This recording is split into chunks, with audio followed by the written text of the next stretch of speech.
Ready, Bob? Yeah, I'm ready to go. Okay. All right. Thank you, everybody, colleagues, for joining us here today. My name is Paul Tifo. I'm an associate professor of English and chair of the Department of Literature, Writing and Journalism. On behalf of Susan Joel, chair of Humanities and Social Sciences, I welcome you to the second installment of our scholarly colloquium series, in which faculty from our two departments share works in progress with their colleagues. Please save the date for our next colloquium, which is tentatively scheduled for February 18th, where Professor Ali Eaton will present on Toni Morrison's birthday. And we hope that that event will be part of a larger institutional celebration of Black History Month. But today we're here to hear from Dr. Bob Gruber, Assistant Professor of Philosophy from the Department of Humanities and Social Sciences. One of the unfortunate casualties of the academic reorganization is that Bob and I were no longer office neighbors, but in the time I spent with him, he proved to be, as you'll see, the philosopher's philosopher, someone who just loves intellectual questions and loves discussion and loves provoking gently his audiences and his students, and he's an extremely popular teacher, and we're so glad to have him here at Springfield College. His very timely talk is entitled The Ethics of Collective Action. So let's give an awkward Zoom welcome to Bob Gruber. Thank you. Thanks, everyone. So again, I put in the chat a link to my slides, so you can follow along if you want that way. I'll also just go through the slides here. And I guess there's going to be plenty of time at the end for questions. I'm going to try to make sure there's question time at the end. This goes until 1 o'clock, so I'm hoping to talk for maybe half an hour. We'll see how that shakes out, and then plenty of time for questions. So if you got a question, save it until that time. This is something that I've been thinking about for quite some time. I want to save room for questions at the end because I have some new ideas here, and I'd love to get your thoughts. So here's my plan for this talk. First thing I'm going to do is I'm going to present a problem that arises especially in the field of environmental ethics. I'm going to review and then reject some solutions to the problem. And then I'm going to suggest a new solution to the problem, my solution, and we'll have some time for questions at the end. So what is the problem? I'll give you a quick schematic of it, and then I'll give you a concrete example. So this is a problem that arises all over the place in our globalized world, where you've got a group of people that is bringing about some bad outcome, but no individual member of that group appears to have made any difference to the bad outcome. And again, I will give an example in just a moment. Because we've got this bad outcome, we really want to find some moral defect somewhere in the situation. It's the result of human activity, and we really want to find something moral negative to say somewhere about what's going on in the situation. But in the cases, if no individual person is making a difference to the problem, it's very hard to see who or what is subject to the negative moral evaluation. This is a schematic. Let me give you a concrete case. Here is the case of Karls Commute. By the way, so we've got this photo of these commuters here, and thankfully this is not what my commute looks like. But I am a commuter, and maybe some of you are also commuters. That means, you drive to work, and there's millions of us commuters. And every year, we are collectively putting into the atmosphere 756 million metric tons of greenhouse gas. And this is from the EPA. This is just the United States. This is a tremendous amount of CO2. Cars, the way they work is they burn gasoline. Gasoline comes out of the combusts. CO2 comes out of the tailpipe of your car, and then it makes its way up into the atmosphere. And so we're talking 756 million metric tons of CO2 or greenhouse gases up in the atmosphere. Why should we care about CO2 up in the atmosphere? It leads to problems. So it leads to climate change. You've got a lot of CO2, and what it does is it traps heat. And when it traps heat in the atmosphere, it leads to changes to our climate system. One such change has been in the news recently. These are the fires in California. The forest fires, they're pretty extreme this year. They are the result of drier conditions than usual. And the conditions are drier than usual. You know, the science is still a little new here. This is attribution science. We can't say specifically that these forest fires are exactly the result of climate change, but it's very, very likely that these fires are made much worse because of all of the CO2 that is up in the atmosphere. But here is the issue. I've got a little arrow here. It's pointing to Karl. Karl's hanging out inside of his car. And Karls Commute, I tried to do a little math here, puts about 0.02 metric tons into the atmosphere. Karl's little commute. So I did a little math. That's about 0.000000003% of the annual total amount of CO2 that Americans emit. It's a very, very, very small amount. I tried to graph this to show you, like with a pie chart, and my computer wouldn't even let me do it. And we're talking a grossly insignificant, tiny, tiny, tiny little piece of the total greenhouse gas emissions that come out of Karl's commute. So, you know, Karl is an environmentalist, let's suppose. Maybe he's like me and he cares about the environment, or he's like you and you care about the environment. And Karl is thinking, man, these fires that are happening in California are terrible. I don't want to be, you know, contributing to this. This is a very bad outcome. And so he's seriously asking himself, should I drive myself to work today, or should I instead try to take public transportation? Maybe I should instead try to take the bus. This is a moral question that Karl is asking himself. I don't know. Like, what do you need? Oh, do you mind if I mute you, Sherry? Oh, I'm sorry. No, no worries. Okay, so this question is not the easiest question. Okay, I think about my commute.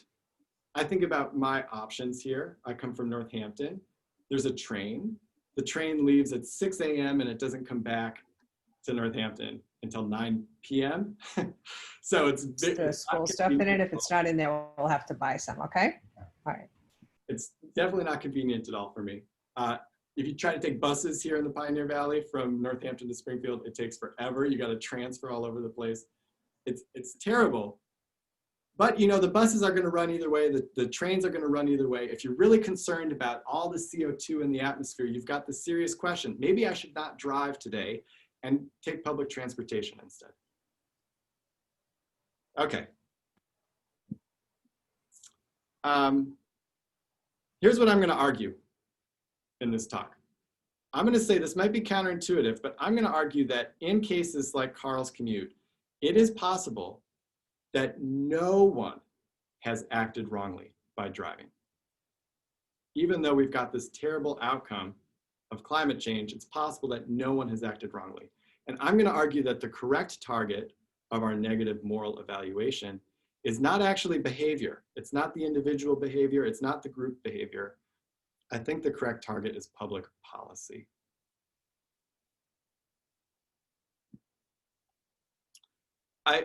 I do want to clarify what's going on when Karl is thinking, you know, do I make a difference?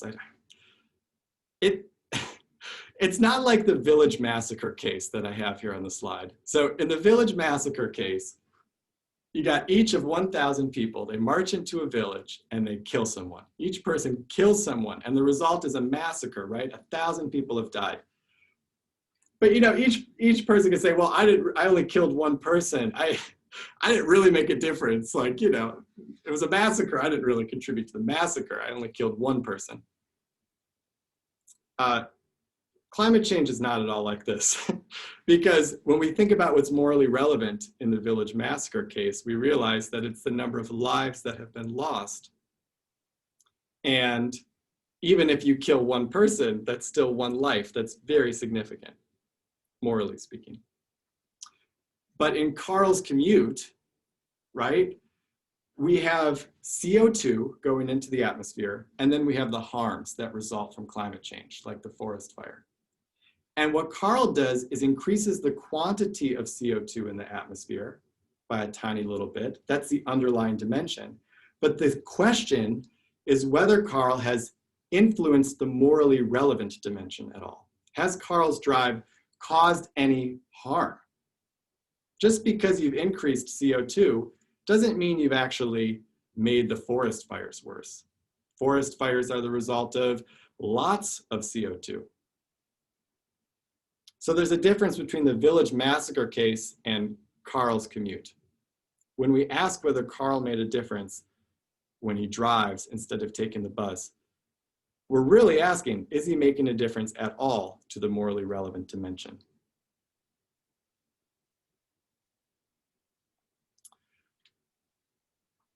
So to be more specific about what this problem in ethics is about, it's important to realize why we want to try to find some negative moral evaluation in the case. Like, what is bad about climate change? The thing that's bad about it is the outcome, the harms that result. When forest fires take place in California, they displace people from their homes, and that's harm to people. And that's what makes it bad.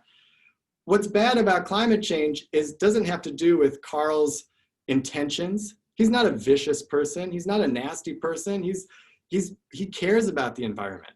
What's bad about climate change has to do with the result of everybody emitting CO2. So it leads us to a moral framework called consequentialism. Consequentialism is a moral theory that gives us just one moral aim. The only goal, if you're a consequentialist, is to make outcomes as good as possible. So the consequentialist framework is very different than, think of the 10 Commandments, for example. 10 Commandments, it's a bunch of different aims. Don't steal, don't lie, don't commit adultery, all of these different aims. Consequentialism is not focused so much on what the intentions are or the character of the actor. It gives you just one aim. And the only aim it gives you is to make outcomes as good as you possibly can. So one version of consequentialism that's very popular is called act consequentialism. And according to this theory, an action is right, just in case there's no alternative that you have that has a better outcome. So act consequentialism evaluates actions, and it says whether what someone is doing is right or wrong. And in the case of Karls Commute, the fundamental question is simply, does Karl have an alternative with a better outcome? Instead of driving, if he took the bus, would it have a better outcome?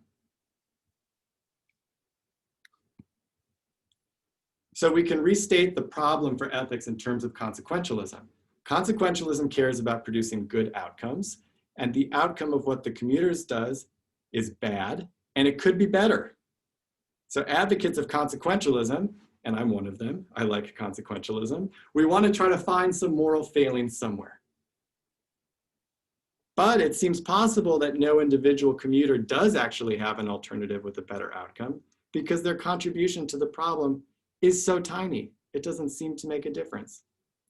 So our question is, how can consequentialism offer moral guidance in this situation? Okay, people, quick preview. First, I'm going to argue that according to consequentialism, it is possible that no individual commuter is doing anything wrong when they drive to work. So I'm going to look at two different possibilities of the relationship between CO2 and harm, the threshold possibility and the heap possibility. I'm going to argue that under either possibility, Karl's riding the bus doesn't have a better outcome. So when he drives to work, it's not wrong under consequentialism. Then I'm going to move our focus. Instead of focusing just on Karl, we can talk about the group of commuters. And I'm going to say even that group of commuters hasn't done anything wrong.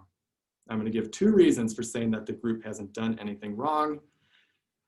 And then after I give those reasons, I'm going to move our focus away from individual or group behavior. I'm going to suggest that consequentialism should target something else, and that is public policy. So here's a cup that I found. Maybe you've seen a cup like this before. It says, making a difference, 1 cup at a time. So here's our first solution to the problem. The first solution is, look, every little bit makes a difference. You know what, Karl? It's tiny, 0.0000003% of total emissions, but every tiny little bit counts, okay? So here's an idea that would help us solve the problem, because if Karl was making a tiny difference to the amount of harm, he would have an alternative with a better outcome. But I'm going to argue that this solution doesn't work because it's very possible that Karls Commute does not make a difference at all.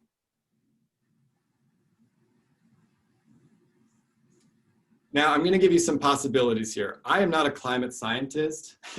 I don't actually know how the climate system works. I don't know how CO2 specifically contributes to the harms. I do think that there's a relationship. Obviously, the more CO2 in the atmosphere, the more harm we have. But how does that relationship actually look? So some climate scientists will tell us that there is a threshold type relationship between CO2 and harm. So if we start on this little graph here that I drew on my slide, we start on the left. Imagine that we're starting to add more and more CO2 into the atmosphere. And we keep plugging along, we're adding more and more CO2, and nothing's really changing with respect to how bad the forest fires are, okay? Remember, forest fires on their own are not bad. What's bad is when they displace communities. So a forest fire can become slightly more severe without actually reaching into that next community and displacing that next group of people. So as we march along and we add more CO2 into the atmosphere, the temperature gets just slightly hotter, the conditions in the forest get just slightly drier, but it's not until some tipping point where eventually the amount of CO2 kicks the situation, the dryness, to the appropriate level that then we suddenly see another community is displaced. That would be the place where it spikes up on the chart. And then we keep adding CO2, we keep adding CO2. And once we've crossed that threshold, we don't see any more differences. The climate system might work like this. Some climate scientists suggest it does. I'm just saying that it's possible that it could work like this. There are definitely cases of collective action that do work like this. Voting works like this. The outcome of an election is determined by just one vote. You get vote, vote, vote, vote. Suddenly, boom, the outcome changes. So climate change could be like this as well. If climate change is like this, let's look at Karl's contribution of CO2. The threshold has already been passed.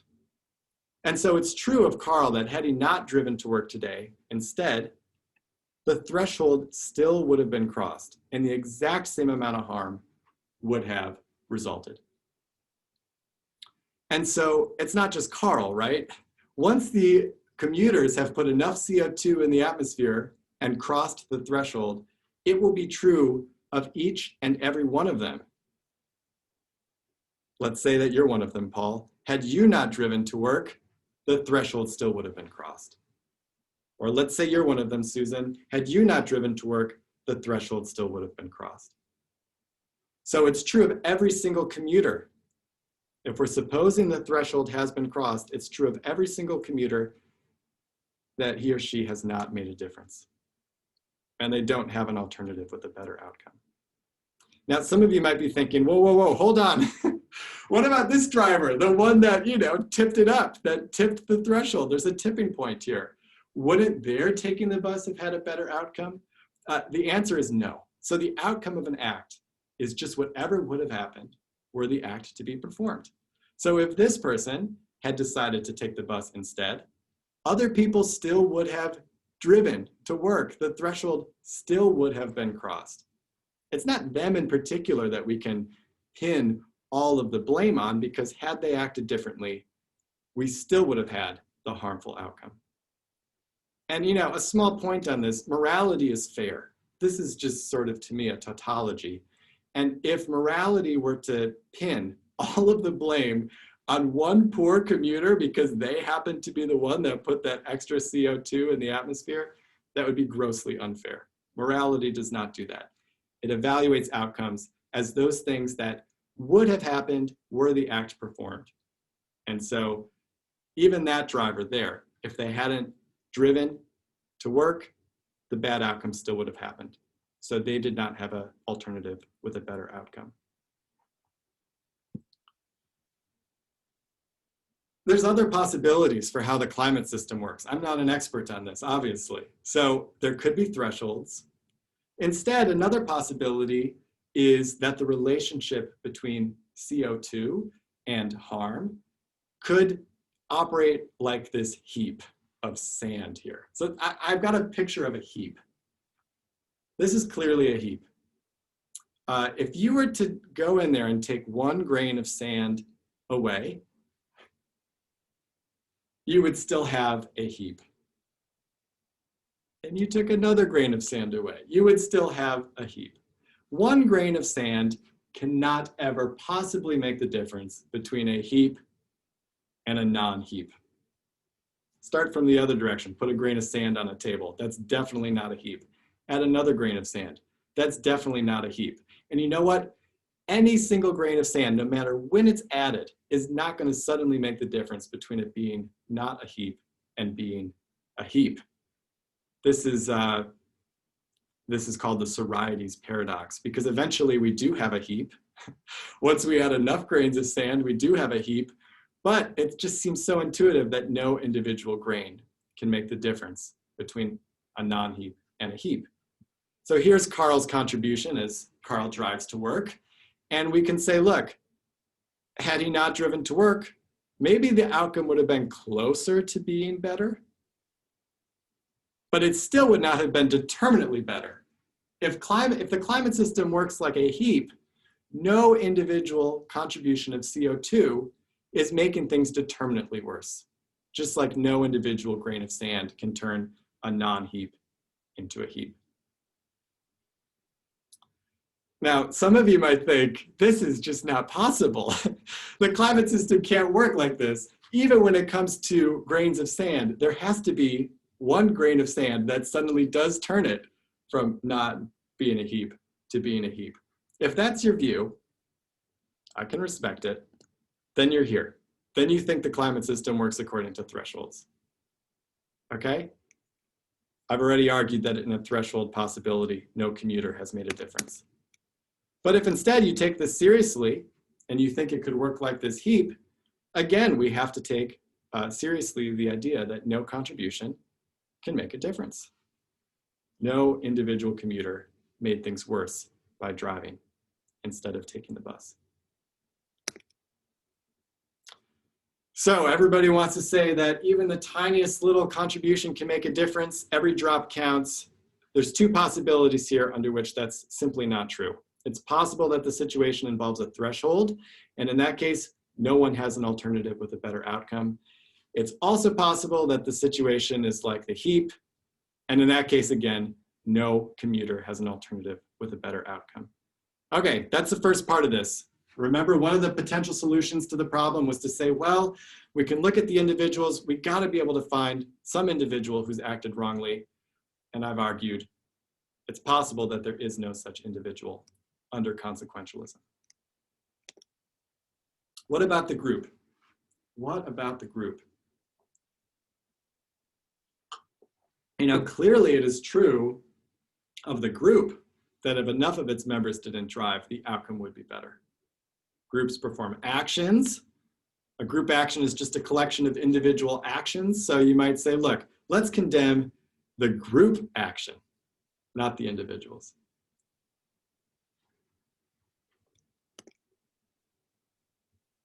First reason why I don't think we should do that is by analogy. Okay, so here's a case of the crying baby. You're about to go to sleep, a baby starts crying, you're very annoyed, but you know what? It's not morally appropriate for you to criticize that baby's behavior. It's just, you could be annoyed, but to say that the baby has done something morally wrong, that's not appropriate. So why not?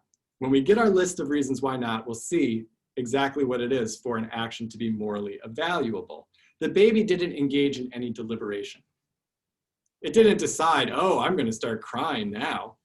It did, at this stage in human development, babies don't go through this sort of mental exercise of deliberation. And the baby was not sensitive to moral reasons. That's why it doesn't make sense to blame the baby for crying. It didn't ever consider, oh, should I respect the autonomy of my parents? Should I put off my own suffering to prevent someone else's suffering? Babies don't reason in this way. They're not sensitive to moral reasons. That's why it's not appropriate to criticize babies morally. But the baby didn't make a conscious decision to cry. And what it did was not an intentional action.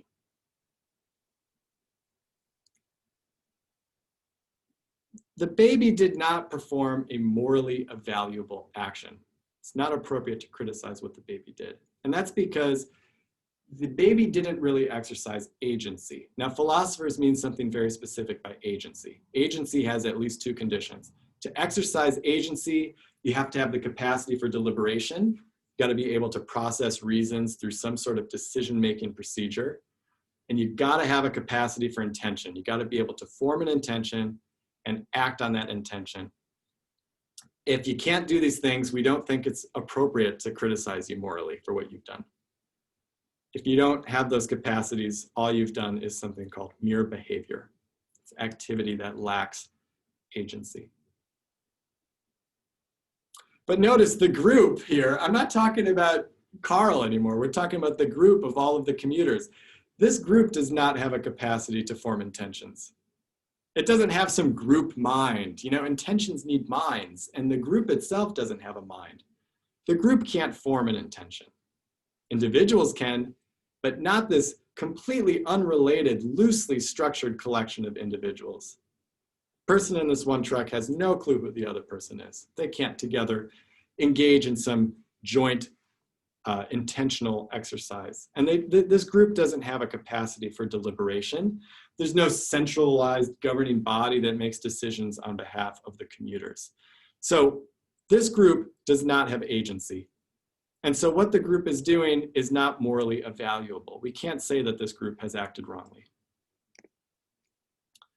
I'm going to skip over this other argument. I'm just going to give you the one because I think it's a good argument. The group does not perform morally evaluable behavior, so we cannot target the group action. So again, I'm only doing the one argument for time here, but basically, we can't target the group. It's not capable of performing a morally evaluable action. We're in a tough spot now. So we can't condemn the individuals. We can't condemn the group. What should consequentialists do? So here's the part of the talk where I give you my solution. I give you my solution. Remember, what's bad about climate change is the outcome. And consequentialism gives us one moral aim. We got to make outcomes as good as possible.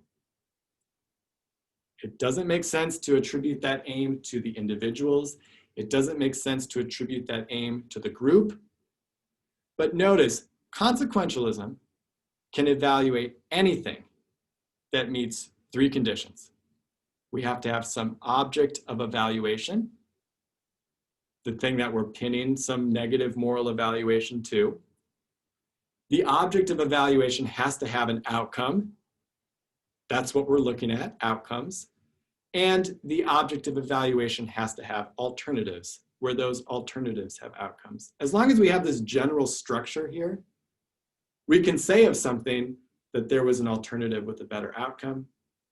And so we can offer some negative moral evaluation under consequentialism. So to go through the three ingredients for act consequentialism, we've got the object of evaluation, that's action. We've got the outcomes, that's whatever would happen where the action's performed. And we've got the alternatives, the other actions in the situation that the agent could perform instead. But act consequentialism is not the only version of consequentialism.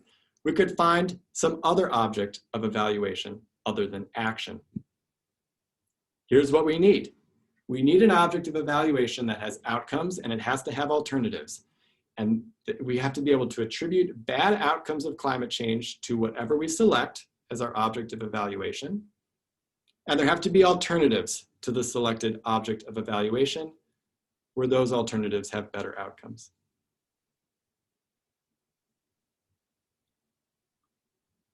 Here's maybe a candidate.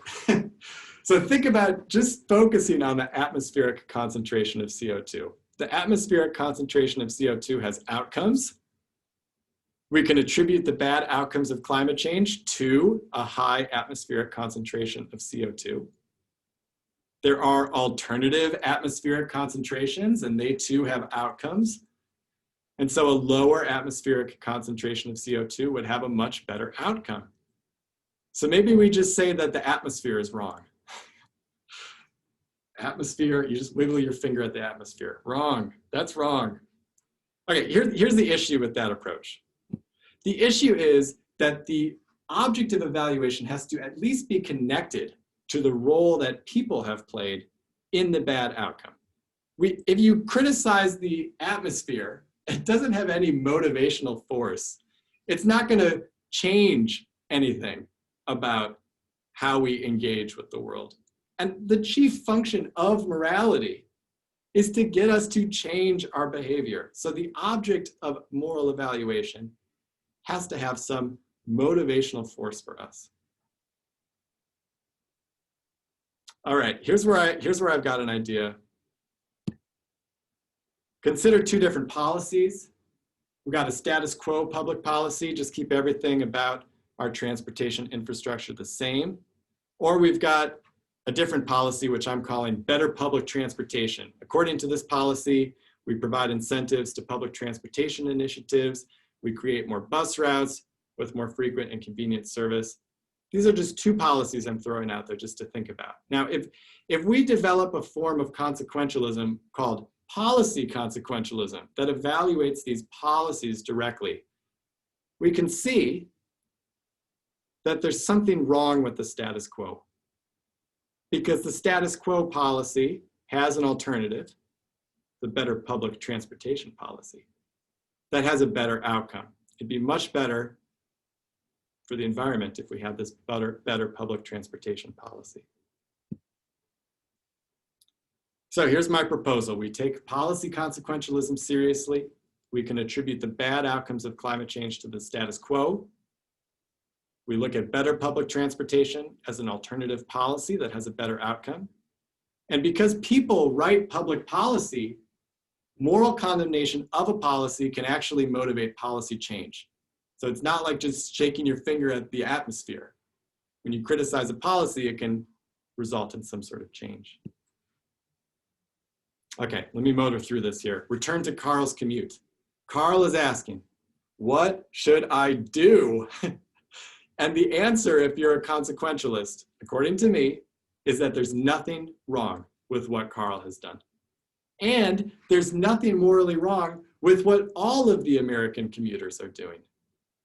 And this might strike us as incredibly counterintuitive, but I offer policy consequentialism as an approach that still allows us to level moral evaluation, negative moral evaluation, on some aspect of the situation. What we do is we criticize the public policy that has led Karl to be in the situation that Karl is in.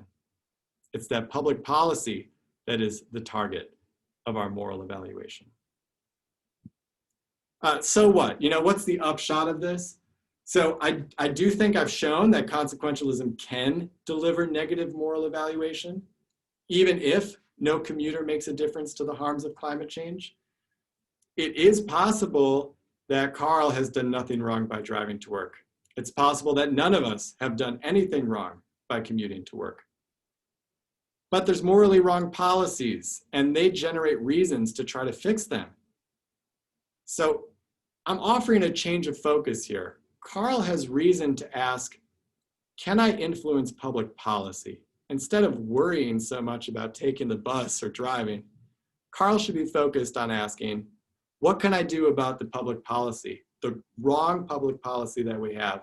How can I try to move it to being the right public policy? Okay, people, I got some references, but you can find those on the link. I'm really curious what questions you have. I can't wait to hear your thoughts. Thank you so much. I don't know how people ask questions in this context. Maybe just unmute yourself and talk. I also have, my email here, so you can email me, and I'd love to get your questions by email. Does anybody have any questions? Do you want to turn off the screen share so we can see each other? That'd be great. Thanks. Thanks. I have one, Bob. Go for it. I really like the way you laid this out. It's nice and clean and easy to follow. I was wondering if you could maybe comment though a little bit on. So I think the argument that you constructed is very nice. The consequentialism argument is very nice for a single accessible item, right? Like climate change. But does consequentialism say anything when you might have competing outcomes? Or let's say, so we focused on Karl commuting to work and his contribution to CO2, yes. Right? But what about maybe Albert, who's commuting to Tesla, right? Which is doing the bad thing, right? Putting the CO2 in the atmosphere, but for a reason to solve something else, right? So there seems to be a competing, but that might go back more to your 10 Commandments argument, right? Where there's a list of things as opposed to one. But does consequentialism attack when there's competing outcomes? Consequentialism is a beautiful theory because it's unified. It gives us just one moral aim, make the outcome as good as possible. In our everyday lives, this is what we should be doing. We should always be making the outcome as good as we possibly can. So you talk about someone driving to Tesla. Maybe in virtue of working at Tesla, they're making the outcome better than if they were working somewhere else. But the idea would be that the puzzle arises for consequentialism when you've got situations like the one I described, where no individual has an alternative with a better outcome. Yet we look at what the group is doing and we see the group clearly does have an alternative with a better outcome. Where do we put the negative moral evaluation if we're going to put it anywhere? And so the consequentialist has to offer us a different target than behavior. I don't know if that answers the question, James. No, you're right. Your argument is to put it to the group, not to the individuals. Even my individualistic case there is still compounded into the group. So Bob, two things. One, thanks. It was really interesting, and I found it completely validating from my own perspective as a sociologist, because I'm obsessed with public policy, right? That's how you make change. But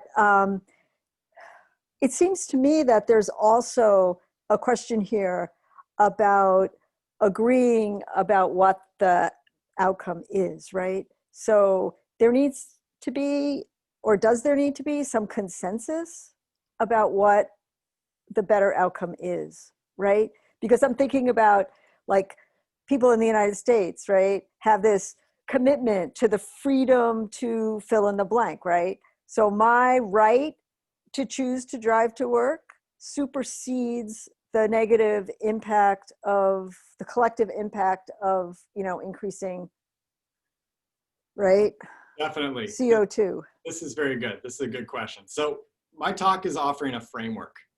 So I'm looking at the consequentialist moral framework, and I'm seeing what we can do with it to really fill in consequentialism. You have to have a theory of value because everything that happens has an outcome, right? But we have to then be able to attribute a value to the outcome. And when we have all these different outcomes to compare, we need to be able to compare their relative values. The example I gave is relatively simplistic. I was only focused on one feature of the outcome of climate change. I mean, I'm doing it just to illustrate the structural issue here, but ultimately, you're totally right. Whether I'm displaced from my home because of a fire is just one of many factors that are the result of fires in California. Some are actually positive, some are negative.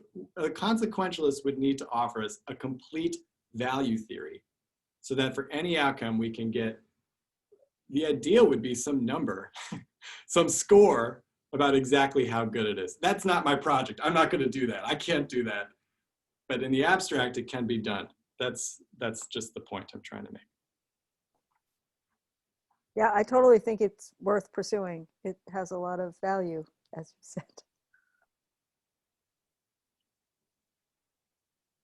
Any other questions? I know some of my students are here. If they have questions, that'd be fun.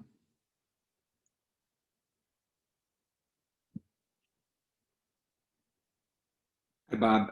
It's Chris Hackala. I know I might look like one of your students, but I'm not. I'd just like to throw out there what I found really interesting about this as you were talking, and I keep going back around about this, is that this is an external view of the way Skinner views human behavior on a sort of individualistic basis. You know, you maximize the outcomes in a way that drives your behavior to continue in a particular direction. So I'm curious, as you think about this, if you've considered any of that, or if this adds anything, or if you think it runs counter to what Skinner might say about reinforcers driving behavior. Is Skinner talking about my own well-being? See, Skinner really is about outcomes, and outcome is, so any behavior you engage in, if the outcome results in you performing that behavior again, it's a reinforcer. Yeah. He takes the individual, there's no, the point about agency you mentioned before, gone. The individual simply responds to the environment. Yeah. And not the environment the way you think about it. So. Yeah, so I mean, I guess just my thought about this would be that I wouldn't be willing to endorse consequentialism if its account of what made outcomes valuable was just based on whether it served the individuals that were performing those acts.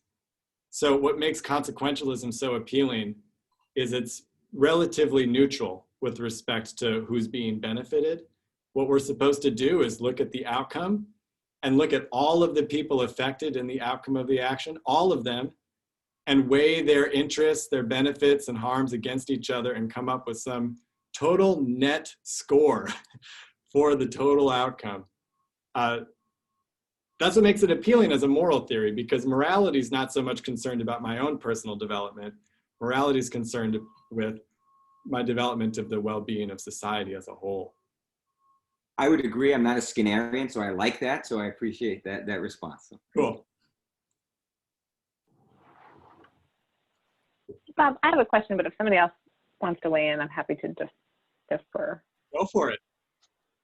All right, I'll just jump. So I'm really curious by like my own instinct to be like, and Karl's instinct, like, how do I act? And it seems like part of what you are pushing against is that instinct, just that the question of how do I act is actually not the right question. It's a question of how do we then define that we act. Is that, help me think through the role of the individual here, or maybe there is no role for the individual, and that's pushing against my American individual instinct. Does that make sense as a question? Yeah, I think it does. You know, when I think about how I should act, there's lots of different concerns that I have. One of them is a concern about acting morally. Another is a concern about acting prudentially, you know, acting in my own self-interest. Another is a concern about acting etiquetically. You know, I want to make sure that I do things according to etiquette. So I've got all of these reasons impinging on me at any moment when I'm trying to decide what I should do. From the perspective of morality, what's my moral obligation? I'm saying you don't have a moral obligation to take the bus instead, to try to unplug from the system. You're not doing anything morally wrong when you drive to work. And that strikes a lot of people as shocking because they're used to this individualistic sort of mindset where some individual has to be doing something wrong in this case. There's other reasons that we have, though, other than the moral reasons. Some might be political reasons or pragmatic reasons. And if we say that the policy is wrong, then the fact that the policy is wrong can give us these additional reasons. Maybe they're not moral reasons. Maybe they are civic reasons. They have to do with my responsibility as a member of a country. But those reasons do affect what ultimately I decide to do. And so if we can condemn a policy and say the current policy is wrong, that does give the individuals some sort of reason to try to change the policies. That's the point. Yeah, so isn't the moral responsibility of the individual to respond against the policy? And doesn't that give us more of a call to action to be better citizens to try to make our policies better? Well, I think it's a really good question and a really good point. You know, it depends on what your alternatives are. Consequentialism, which is my preferred theory, doesn't ever tell us to do better than we can do. You could only do the best that you can, right? So you have to think, what are your alternatives in the situation? Now, Karl, I was a little simplistic, right? I said Karl only has 2 alternatives, to drive or to take the bus. That's a little simplistic. There's all these other alternatives that Karl does have. And if Karl really does have alternatives that involve trying to change policy, and if those would have better outcomes, then consequentialism should tell Karl to try to change the policy. That's exactly right. Or work from home. There you go. Right, there's all these other alternatives that I was a little simplistic about, but you know, Susan, working from home isn't going to change anything with respect to climate change.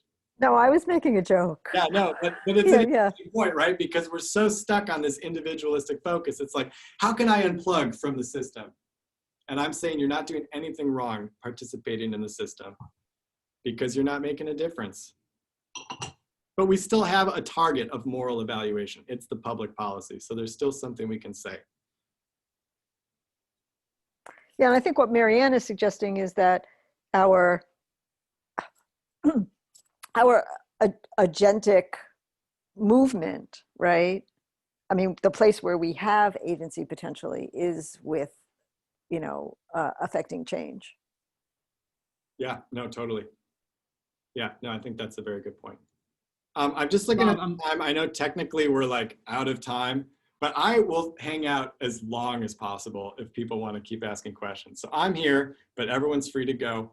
Thank you all for coming. It's been wonderful. Thank you, Bob. It was fantastic. Thanks, Bob. Thank you. Yeah, Bob. Thanks, Bob. That was great.